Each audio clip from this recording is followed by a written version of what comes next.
Bonjour à toutes et à tous et bienvenue pour encore une nouvelle vidéo.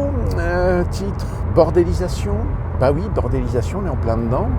Ça correspond tout à fait finalement à ce que je vous dis depuis plusieurs années maintenant.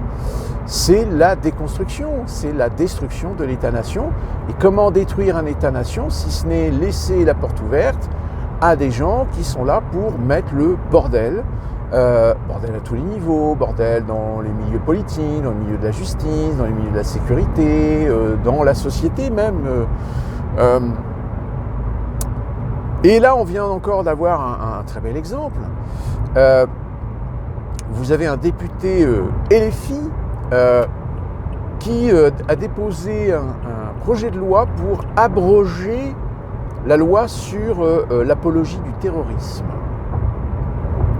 Et comme par hasard, vous avez quand même, je crois que c'est Panot et Hassan, qui sont sous le coup d'une plainte basée justement sur cette loi, c'est-à-dire une loi sur l'apologie du terrorisme.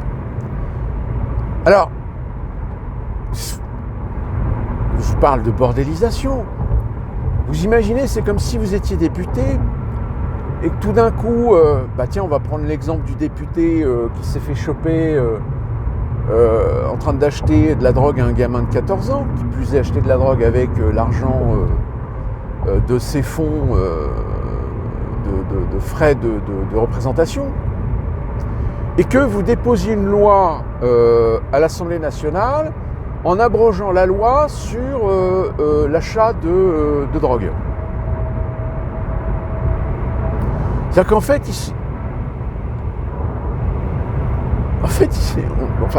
c'est énorme. C'est énorme quand même. En plus, ce député qui a déposé cette loi-là est allé fricoter avec le syndicat de la magistrature. Et le problème qui se pose, c'est que si procès il y a, vous imaginez que si jamais Panot et Hassan tombent sur un juge, un magistrat de ce syndicat, on peut dire que finalement, peut-être que il serait finalement copain-copain. Puisque, en effet, le problème du syndicat de la magistrature, c'est un syndicat qui est très clairement politisé à gauche.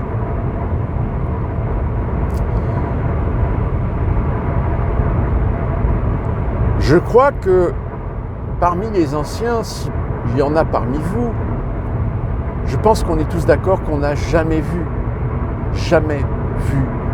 une Assemblée nationale aussi dithyrambique, aussi mal fichu, doté de gens qui sont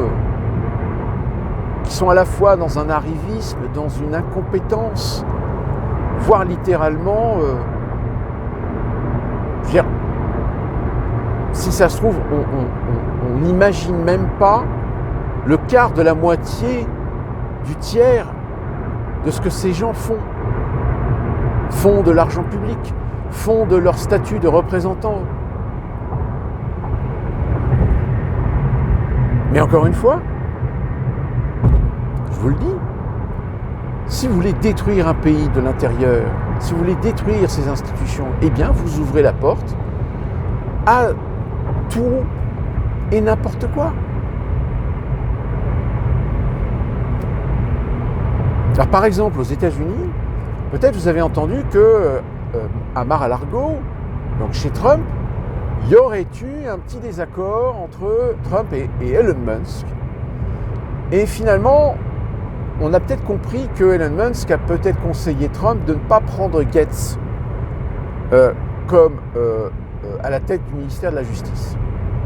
Parce que le problème de Gates, c'est que c'est quelqu'un qui quand même traîne quelques casseroles. Bon, finalement, Gates accepte de ne pas accepter la proposition, mais à l'heure actuelle, très clairement, on va avoir dans l'administration Trump des gens dont on peut avoir le droit de douter de la compétence. Car je rappelle, Trump choisit pour mettre à la tête des différents secrétariats des gens de la société civile. Il ne prend pas des politiciens. Qui plus est, ne prend pas des gens qui ont peut-être déjà une carrière ou une expérience. Alors, à part peut-être Pompeo, mais... Là, on a par exemple... c'est pareil, sur les réseaux sociaux, c'est assez amusant de voir comment on réduit le trait pour faire une caricature. Vous avez une dame qui est proposée, puisque je rappelle encore une fois, tous ces gens proposés vont devoir passer devant des auditions du Parlement pour que le Parlement américain valide ces personnes à ces positions. On a une dame qui est pressentie pour l'éducation. Et cette dame, on nous dit, alors on l'a vu passer, oui, c'est une ancienne catcheuse. Et en effet, il y a des vidéos, on la voit dans des shows. Je rappelle, aux États-Unis, le catch, c'est un véritable business. Je ne sais pas si vous vous souvenez, vous avez peut-être vu les WWF, etc. Peut-être qu'en France, d'ailleurs, peut-être qu'il y a des diffusions dans certaines chaînes de ces émissions. C'est du spectacle, c'est pas du sport, c'est du show. Évidemment, une dame qui fait une catcheuse. Alors, en réalité, c'est pas une catcheuse. En réalité, c'est une femme d'affaires. Mais c'est une femme d'affaires qui a investi dans justement des sociétés pour développer et produire des chaînes, des émissions essentiellement basées sur le catch américain. Mais c'est pas une catcheuse. Elle a, parce que pour faire le show, de temps en temps, elle a participé, elle a fait le show de temps en temps. Mais c'est avant tout une femme d'affaires. Mais c'est amusant de voir sur les réseaux sociaux des gens qui nous font croire qu'en réalité c'est une catcheuse.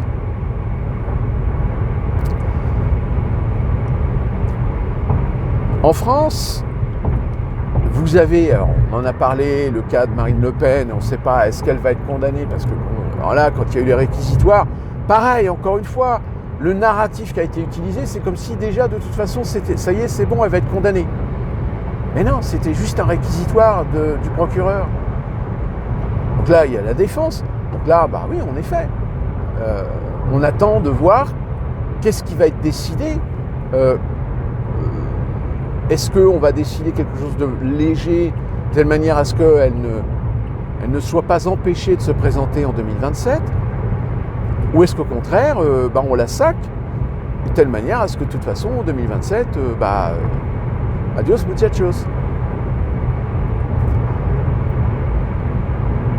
Sauf que, mauvais calcul, si jamais Marine Le Pen est condamnée sévèrement au point de ne pas pouvoir aller à la présidentielle en 2027, parce que même si elle fait un recours, le temps que les procédures de recours se mettent en place, alors je crois que la peine n'est pas suspensif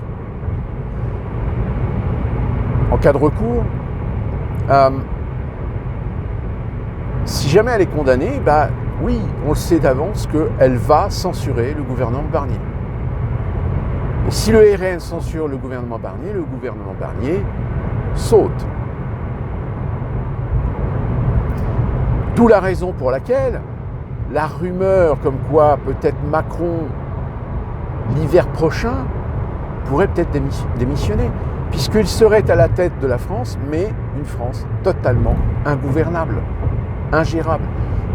Ingérable au point que je suis sûr qu'il n'est pas capable ou ne peut pas attendre un an pour pouvoir refaire une dissolution. Puis de toute façon, même s'il attend un an pour refaire une dissolution, qu'est-ce qui va se passer ? Il va se passer que la législative, tout va être truqué, il va y avoir de la fraude à tire-larigot pour lui permettre d'avoir une majorité absolue pour tenir jusqu'en 2027. Parce que là, on ne respectera pas le vote populaire, très clairement. Pareil pour les LFI.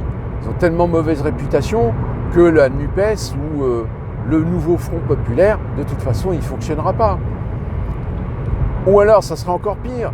c'est de voir les socialistes, les écolos et les communistes qui, on le sent bien, ça les démange de s'écarter de LFI, nous refaire le coup de re-signer avec LFI pour pouvoir peut-être réussir à dégager une majorité absolue.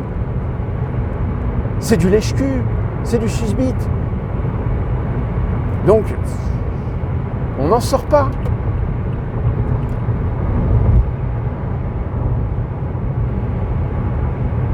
Donc, vous voyez, il n'y a plus de honte.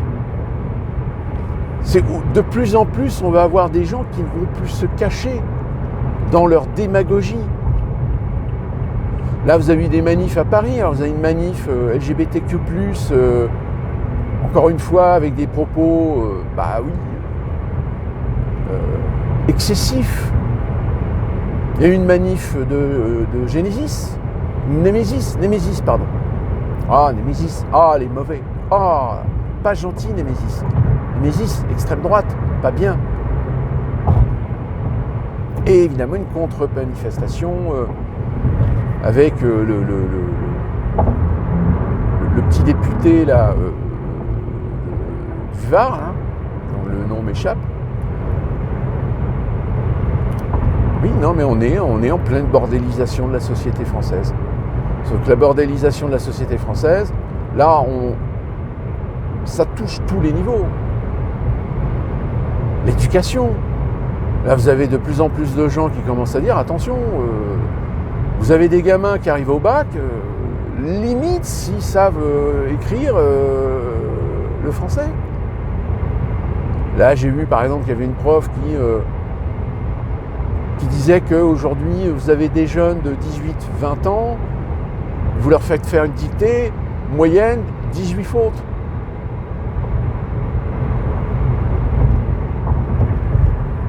Donc, si vous voulez, vous posez des questions quand même. Hein. On en a déjà parlé. Hein. Même à la télévision, aujourd'hui, vous avez des journalistes qui parlent un français qui c'est pas un bon français.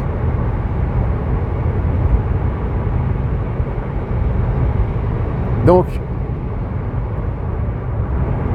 je sais pas, franchement, jusqu'où ça va aller. Est-ce qu'il va y avoir une limite? On n'en sait rien. C'est vraiment dramatique.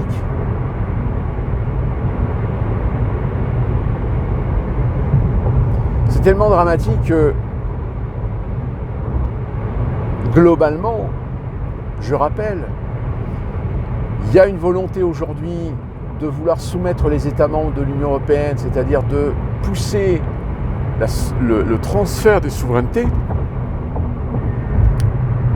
Vous avez là Stratos, je ne sais plus, là, le président de l'OMS,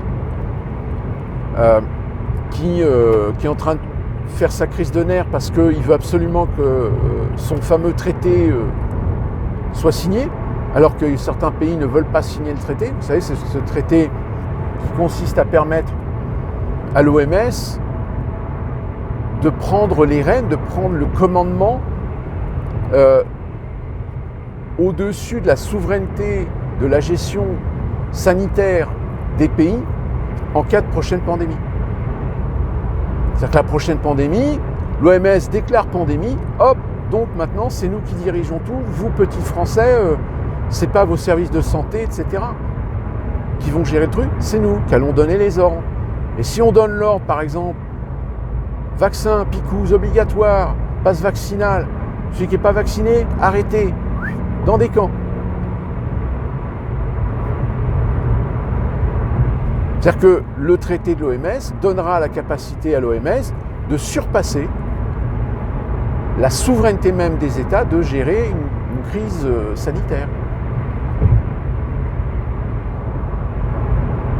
Et là, oui, il est en train de péter un plomb parce qu'il veut absolument que le traité soit signé. Et comme je vous l'avais dit, en Europe, certains pays membres ont refusé de signer le traité. Alors, il y a la Hongrie, la Bulgarie, la Pologne, par exemple. Qu'est-ce qu'il va faire ? Il va passer par l'Union européenne. Sauf que il y a le petit problème, c'est que l'Union européenne, si elle signe le traité, elle n'a pas forcément les outils législatifs pour imposer le traité aux pays membres.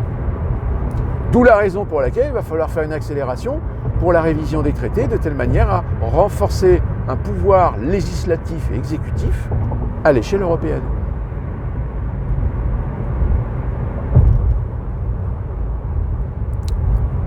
Là, aux États-Unis, vous avez évidemment des politiciens pro-sionistes qui sont en train de dire que le CPI, c'est n'importe quoi, c'est une honte, il est hors de question de suivre la décision du CPI vis-à-vis de Netanyahou.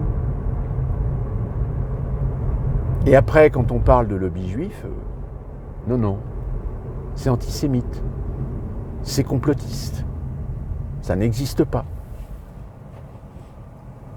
Donc, avec nuance, souvenez-vous, je vous ai expliqué que le lobby juif aux États-Unis est un peu particulier parce que c'est un lobby qui est beaucoup plus américanisé que le lobby juif qui peut exister en Europe, même s'il ne renie pas les principes et les valeurs sionistes. Mais voilà. Ah pareil, bordélisation aux États-Unis, les démocrates, ils ont jusqu'au 20 janvier pour trouver des solutions pour foutre le bordel aux États-Unis. Ou voire même foutre le bordel, même je dirais, à l'échelle internationale. Parce qu'ils savent qu'une fois Trump à la Maison-Blanche, bah forcément, il y en a qui vont y perdre. L'Ukraine, si on met un terme à l'Ukraine et que Trump réussit à calmer le jeu avec Israël, etc., rendez-vous compte que tous les empires militaro-industriels, ils vont faire la gueule. Ou alors, alors, c'est vrai que pendant les 4 ans de Trump, il n'a pas déclenché de guerre.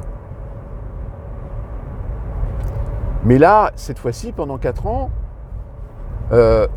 les empires militaro-industriels vont forcément essayer de faire un peu pression pour lui, pour dire, bon, Coco, si tu pouvais nous trouver un petit conflit quelque part, pour histoire qu'on, tu vois, je sais pas moi, vous avez l'Europe par exemple. Si on fout le bordel dans l'Europe, ce serait bien. Si on refoutait le bordel du côté des Croates, des Serbes, etc., ce serait bien ça. Ou à la limite,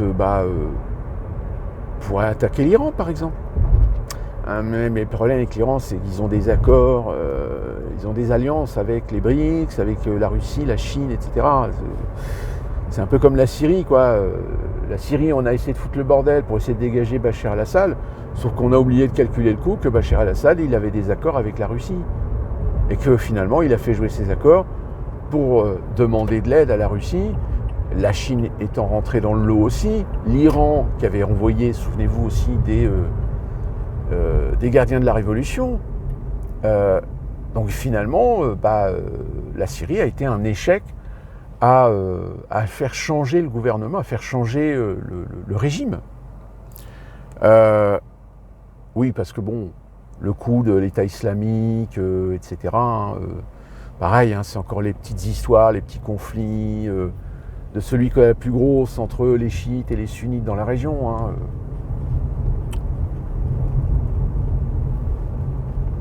Donc voilà, ça s'améliore pas, finalement. Ça s'améliore tellement pas que plus c'est con, mieux c'est. Plus c'est idiot, mieux c'est. Mais le pire, c'est qu'il y a des gens qui soutiennent ça. Alors il y a des fois des gens qui soutiennent ça parce que, évidemment, ça rentre dans les cases de leurs idéologies, de leurs convictions, même si t'as beau leur démontrer que c'est idiot, c'est débile, ça n'a pas de sens. C'est carrément contre-productif. Mais non, c'est bien. Pour eux, c'est bien. Pour eux, c'est génial. Waouh.